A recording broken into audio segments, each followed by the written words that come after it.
Selamat berjumpa kembali di dalam mata kuliah Metode Pengembangan Bahasa.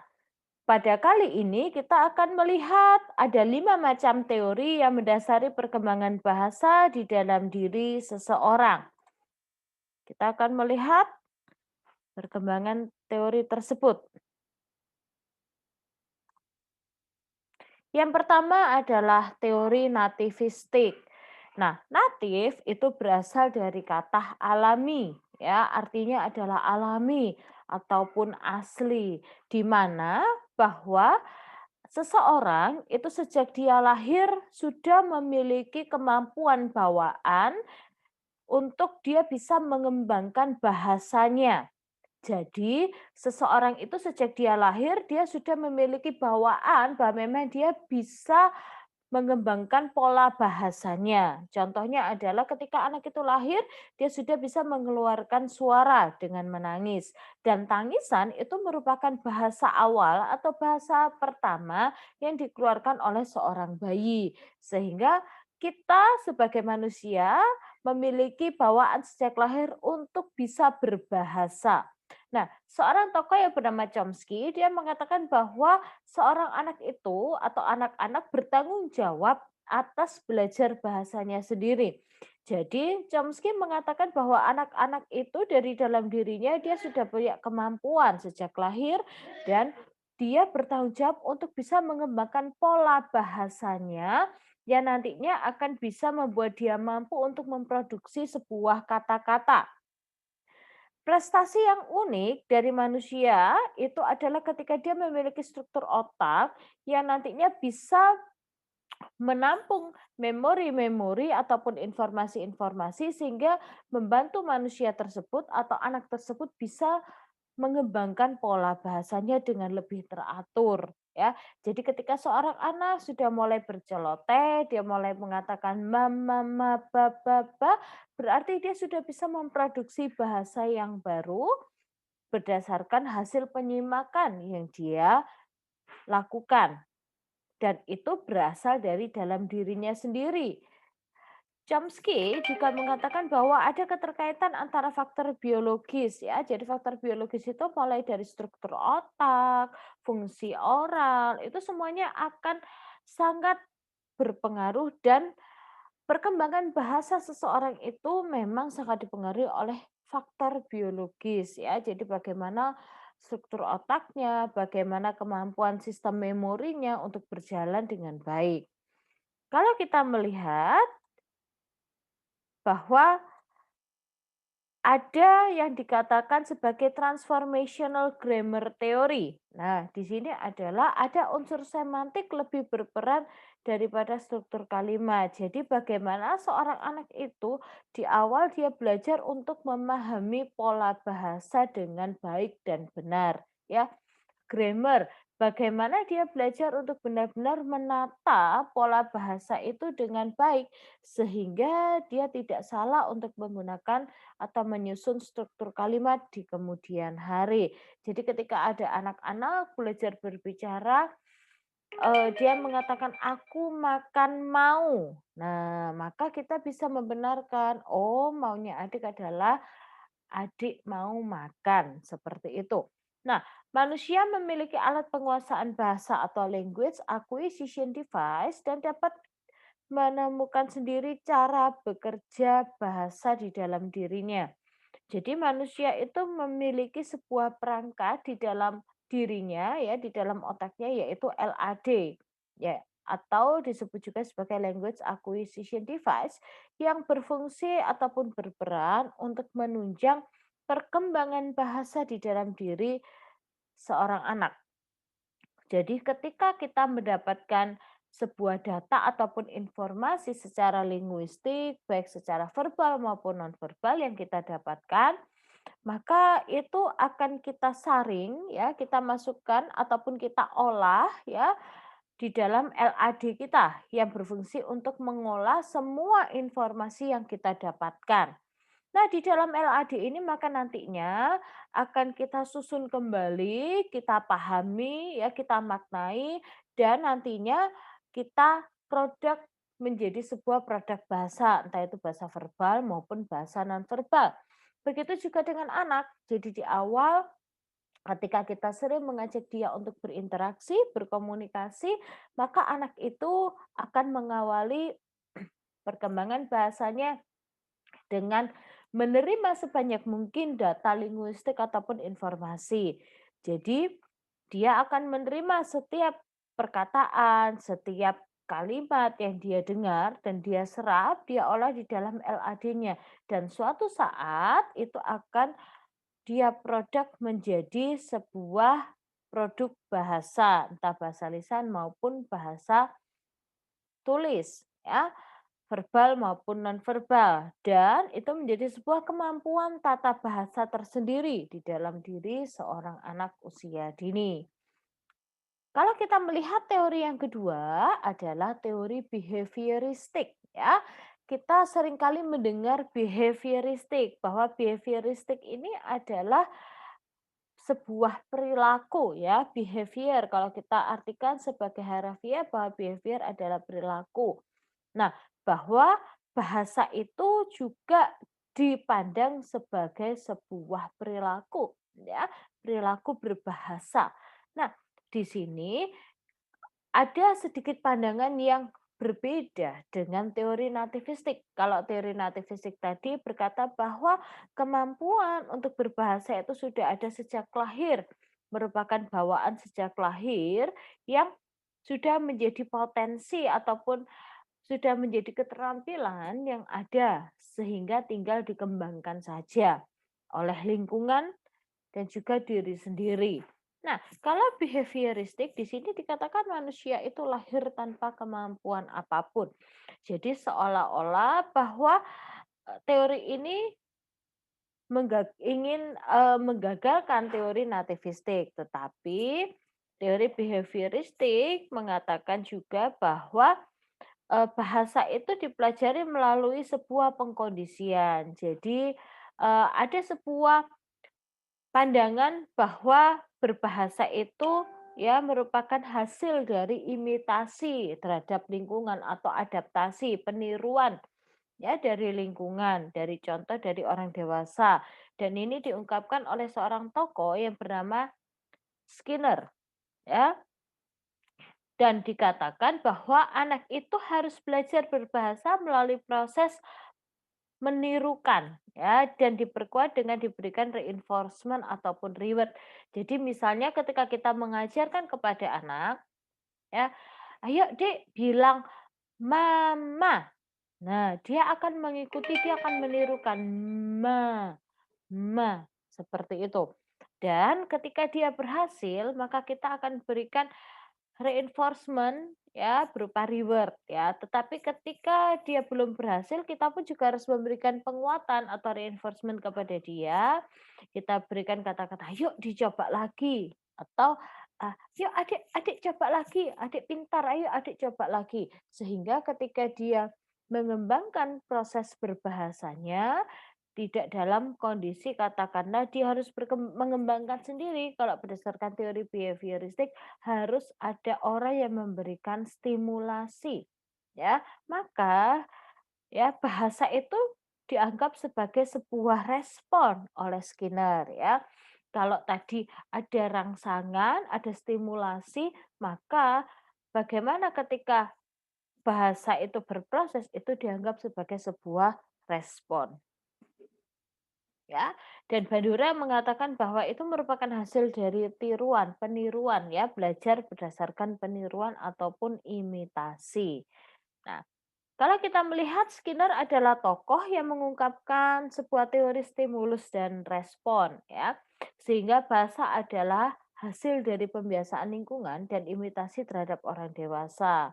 Nah, guru akan memberikan reward ketika anak memberikan respon yang benar. Jadi begini, ketika kita mau anak itu berespon dengan benar, dengan baik, maka kita berikan stimulus yang baik, ya. Jadi ketika kita mengajarkan anak-anak itu berbicara, kita harus melafalkan dengan baik, ya. Ada anak-anak yang kadang masih mengatakan rumah itu sebagai lumah ataupun yumah. Nah, maka kita harus memberikan contoh pelafalan yang baik dan benar, ya. rumah, rumah, seperti itu. Sehingga anak akan mengikuti ya, anak tidak mengikuti yang salah. Nah, disitulah maka ketika kita memberikan rangsangan atau stimulus dengan baik dan tepat, maka anak pun akan merespon dengan baik dan benar. Kalau stimulus yang kita berikan salah, kita ikut-ikutan anak dengan mengucapkan atau melafalkan ikut cadel, maka anak pun akan salah, seperti itu, ya. Nah, imitasi atau reward dan reinforcement dan frekuensi perilaku merupakan faktor penting dalam pembelajaran bahasa. Jadi harus ada yang ditiru, ya, harus ada yang diikuti oleh anak. Lalu harus ada penguatan ketika anak itu benar di dalam memperkatakan, maka kita harus memberikan reward, ya. Lalu ada penguatan baik ketika dia salah maupun ketika dia benar, ya. Harus ada penguatan sehingga anak itu bisa terus memproses perkembangan bahasanya.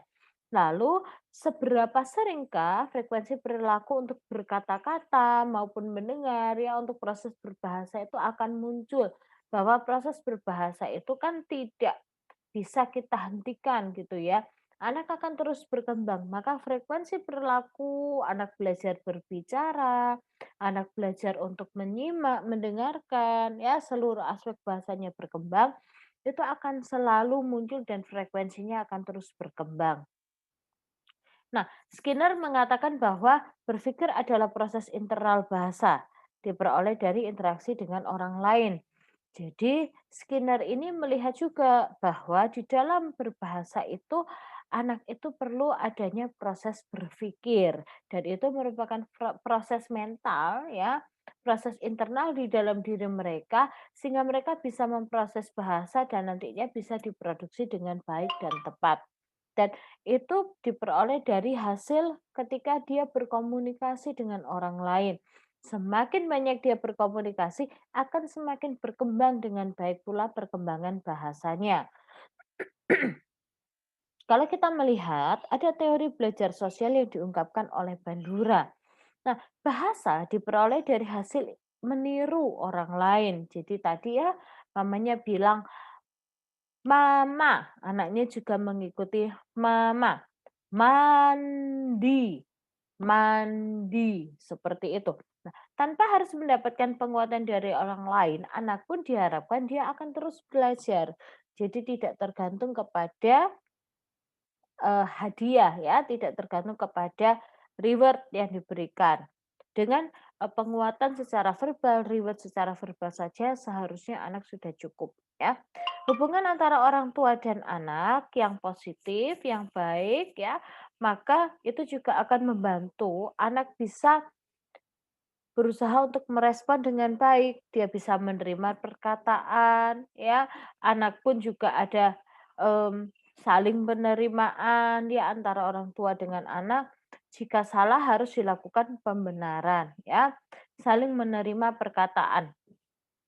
Jadi, ketika ada hubungan yang positif, jadi ketika anak berbicara, orang tua mendengarkan. Ketika orang tua berbicara, anak pun berusaha untuk mendengarkan. Sehingga ada hubungan yang positif, ya. Dan ketika anak itu salah mengucapkan, maka harus dilakukan pembenaran saat itu juga. Karena itu akan membentuk pola berbahasa. Jadi kalau anak itu salah, maka harus kita benarkan saat itu juga, ya. Yang ketiga adalah teori kognitif.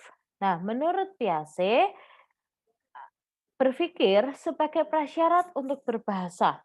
Jadi, kalau ya di pertemuan sebelumnya kita sudah melihat bahwa berpikir itu merupakan inti atau core ya dasar dalam kemampuan berbahasa. Itu menjadi sebuah akar karena apa? Kemampuan berpikir, kemampuan bernalar itu akan membantu dia memproses bahasa, memproses informasi sehingga bisa memproduk dengan baik. Nah, di situ dikatakan kemampuan kognitif itu juga akan terus berkembang sebagai hasil dari pengalaman dan penalaran. Nah, berbahasa pun seperti itu. Itu pun juga akan terus berkembang kalau dia punya pengalaman berinteraksi, kalau dia punya proses bernalar yang bagus, maka bahasanya juga akan pasti lebih runtut. Jadi kalau kita melihat ada orang yang berbicaranya sistematik, enak didengar, menjelaskannya pun enak, maka proses bernalarnya pun bagus gitu ya. Perkembangan bahasa bersifat progresif ya, jadi akan terus berkembang, ya akan terus maju dan terjadi pada setiap tahapan. Jadi pada tahapan mulai dari nol sampai kita meninggal nanti, proses bahasa itu akan terus berjalan ya. Vygotsky mengemukakan bahwa perkembangan kognitif dan perkembangan bahasa sangat berkaitan erat dengan kebudayaan dan masyarakat. Kalau kita melihat ya budaya ya apalagi kita masyarakat Indonesia misalnya orang Jawa Timur dan Jawa Tengah itu sudah berbeda pola bahasanya. Orang Jawa dan orang Timur berbeda, orang Kalimantan dan orang Timur itu juga berbeda karena latar belakang budaya bagaimana eee, lingkungan kita berbicara, bagaimana lingkungan kita membentuk pola pikir kita itu juga akan mempengaruhi proses berbahasa kita. Nah, Vygotsky juga mengemukakan tentang zona proximal development atau yang dikatakan sebagai ZPD. Ya. Nah, dikatakan di situ kebanyakan guru itu akan setuju dengan pandangan Vygotsky bahwa tugas seorang guru adalah mendorong atau menggerakkan pikiran anak maju ke depan, sehingga ada pemikiran bahwa mereka harus mengajarkan hal-hal yang baru tanpa harus menunggu siswa membuat penemuan yang baru. Jadi begini, kalau di dalam perkembangan bahasa ya, kalau menurut teorinya Vygotsky, kita memberikan kata-kata yang baru itu secara berkala. Jadi kita mendorong perkembangan bahasa itu dengan terus katakanlah mengajak anak itu berinteraksi, memberikan kosakata yang baru, tanpa anak itu harus belajar sendiri. Itu kalau menurut Vygotsky, maka kita harus benar-benar memberikan bantuan di dalam perkembangan bahasanya. Nah, ZPD sendiri dapat dikatakan sebagai jarak antara perkembangan aktual dan perkembangan potensial. Jadi perkembangan aktual itu kondisi kemampuan berbahasa yang ada pada saat ini kalau kita kaitkan dengan konsep berbahasa ya. Dengan nantinya secara potensial capaian perkembangan apakah yang harus mereka capai, maka kita harus membantu. Misalnya anak 2,5 tahun dia harus bisa berbicara eee, membuat satu kalimat dengan tatanan misalnya 3 sampai 5 kata. Nah, kalau dia belum mampu, maka kita harus bantu sampai dia mampu melakukan atau mencapai perkembangan atau indikator tersebut. Nah, diharapkan itu akan memberikan indikasi kepada para pendidik tentang potensi anak yang sebenarnya. Jadi, kalau kita tahu perkembangan aktual, kondisi faktualnya anak, maka kita bisa membantu dia untuk mencapai perkembangan yang optimal. Nah, tingkat perkembangan aktual itu diketahui ketika dia bisa menyelesaikan tugas-tugasnya secara mandiri. Jadi ketika dia bisa menyelesaikan setiap tugas perkembangan bahasanya secara mandiri tanpa adanya bantuan. Sedangkan kemampuan potensial itu kita lihat dari ketika dia masih memerlukan bantuan.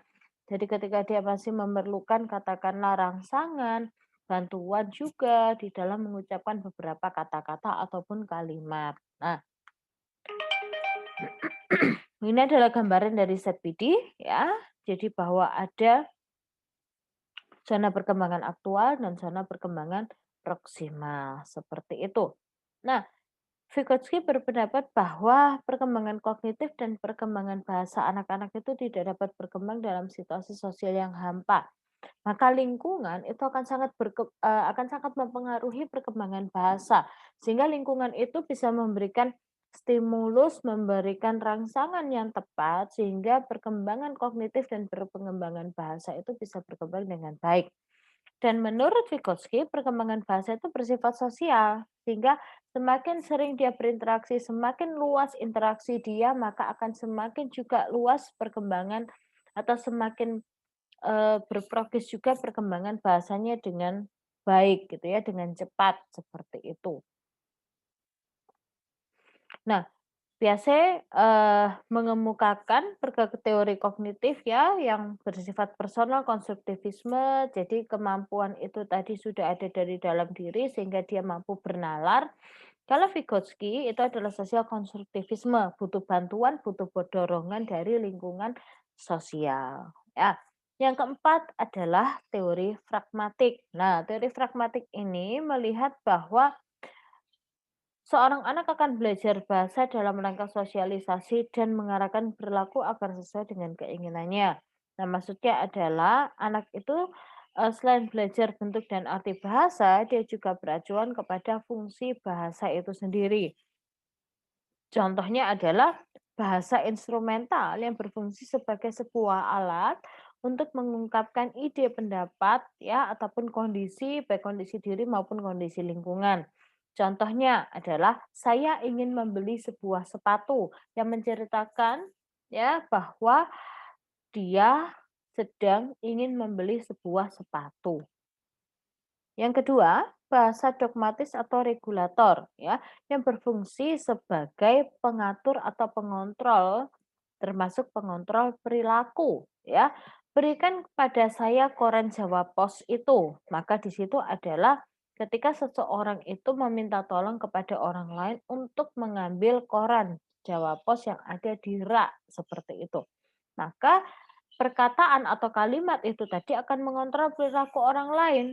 Ya, kita akan mampu menggerakkan ya, mengontrol perilaku orang lain untuk dia mengambil koran di rak dan memberikan kepada kita.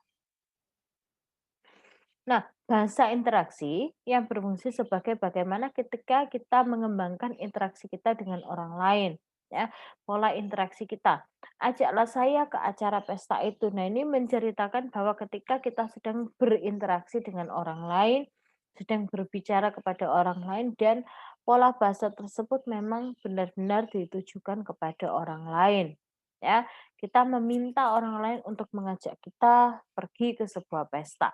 Nah, bahasa personal itu benar-benar berfungsi untuk mengungkapkan sisi personal kita secara pribadi. Ya, saya senang dengan lagu ini. Nah, menceritakan tentang bahwa memang kita senang dengan karakteristik lagu yang kita dengar pada saat itu. Ya, menceritakan hal tersebut. Saya senang pergi ke misalnya ke toko bahan-bahan makanan, misalnya seperti itu. Ya, jadi memang dia senang pergi ke toko untuk mencari bahan-bahan makanan, ya. Bahasa heuristik ya, fungsinya adalah memberikan sebuah pemahaman. Nah, mengapa hal itu terjadi? Ya, berarti dia sedang mencari pemahaman, mencari sebuah konsep kenapa sesuatu itu bisa terjadi, gitu ya. Mencari penjelasan tentang sesuatu atau tentang sebuah benda. Bagaimana proses terjadinya gerhana? Ya, ini biasa digunakan oleh anak-anak. Bahasa imajinatif ya berfungsi untuk mengembangkan daya imajinasi ya. Seandainya saya bisa membuat kue sendiri, seandainya saya bisa pergi ke bulan, nah seperti itu ya. Bahasa informatif, ada yang ingin saya sampaikan kepada orang tuamu. Nah, ini sifatnya adalah memberikan informasi kepada orang lain, ya, informasi-informasi tentang kondisi ataupun sebuah objek, ya, ataupun keinginan kita, ya. Ada yang ingin saya katakan seperti itu. Nah, yang kelima adalah teori interaksionis, ya. Bahasa merupakan perpaduan antara faktor genetik dan faktor lingkungan. Jadi, teori interaksionis ini ingin memadukan ya tadi antara teori nativistik dan teori behavioristik ya, bahwa kemampuan kognitif itu dan kemampuan berbahasa diasumsikan terjadi secara bersamaan dan dipengaruhi oleh baik itu faktor genetik maupun faktor lingkungan dan dijelaskan bahwa faktor ya seperti sosial, linguistik, kematangan biologis, kognitif saling mempengaruhi dan berinteraksi dan memodifikasi satu sama lainnya ya sehingga berpengaruh pada perkembangan bahasa seseorang. Nah, sebagai sebuah kesimpulan bahwa ada 5 teori yang mendasari yaitu mulai dari tadi teori nativistik, teori behavioristik, kognitif, pragmatis, dan interaksionis. Nah, masing-masing teori tadi tentunya memiliki pemahaman ya atau pandangan yang berbeda-beda di dalam melihat perkembangan berbahasa pada diri seorang anak. Nah, namun kita bisa mengkaitkan antara pandangan dari teori A, B, C, D, dan E tadi tentunya. Sehingga kita bisa memiliki pemahaman yang komprehensif ya yang menyatu untuk menganalisa bagaimana sih potensi perkembangan bahasa di dalam diri anak usia dini sehingga kita bisa memberikan stimulus yang tepat, kita bisa membuat anak itu bisa membantu anak itu mengembangkan kemampuan berbahasanya secara optimal. Oke, demikian dari penjelasan yang bisa saya berikan tentang kelima dasar teori yang mendasari teori perkembangan berbahasa di dalam diri anak usia dini. Nanti bisa dilihat kembali dari slide yang sudah saya share. Terima kasih dan selamat belajar.